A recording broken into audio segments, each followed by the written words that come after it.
Okay, invasion of privacy continued. I'm sorry, I moved or something, and the photo booth stopped filming me. I see it's kind of doing a herky-jerky here. At any rate, I wanted to stress that privacy laws protect people, not corporations or organizations, because there are other laws that have been created over the years to protect corporations. We have other ways to protect information.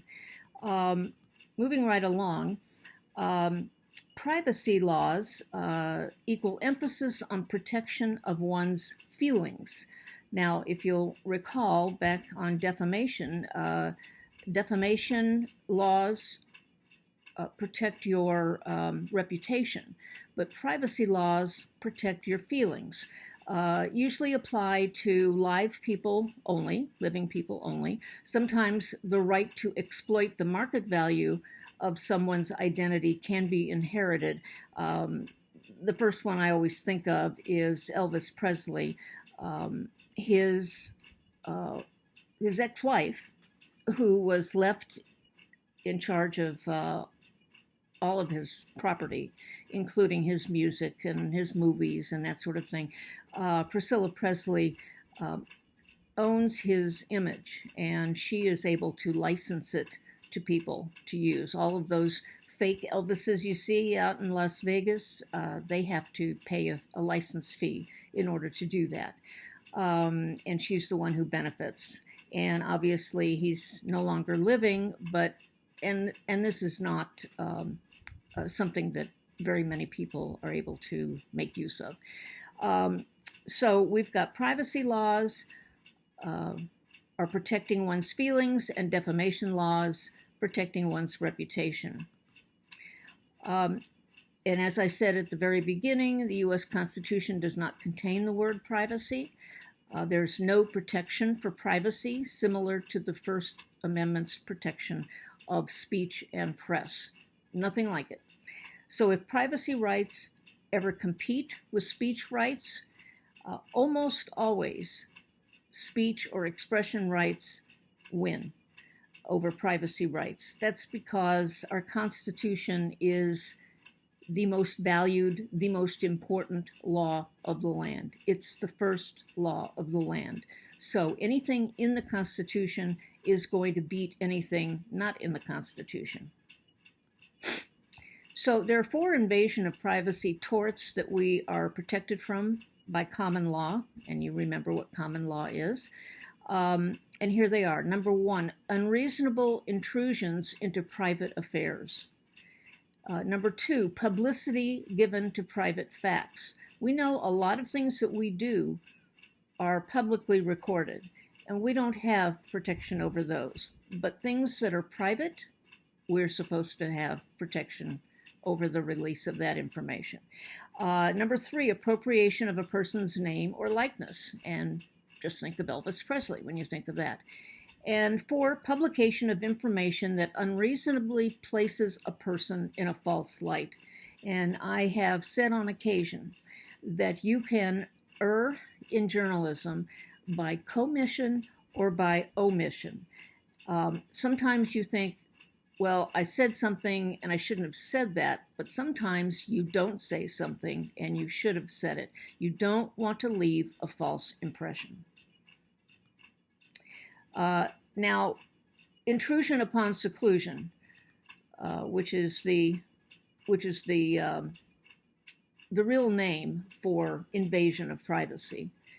It's a tort that requires intentional intrusion, quote, upon the solitude or seclusion of another or his private affairs or concerns that is highly offensive to a reasonable person. Here we go again with weasel words. Who's a reasonable person, and what is unreasonable intrusion upon my seclusion? Now, intrusion upon seclusion can be physical, such as trespassing on my property. It may be electronic, such as wiretapping. And it's based solely on the process used to obtain the information and how offensive it is, not the content, how offensive the intrusion is.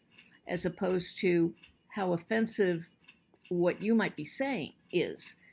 So remember that the crime is the intrusion, not what you're saying on the telephone.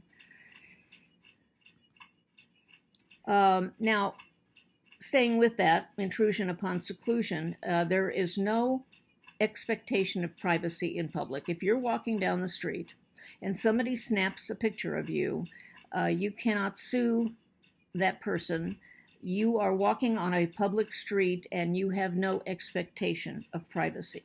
So if you don't want anybody to see you doing something, don't do it in public.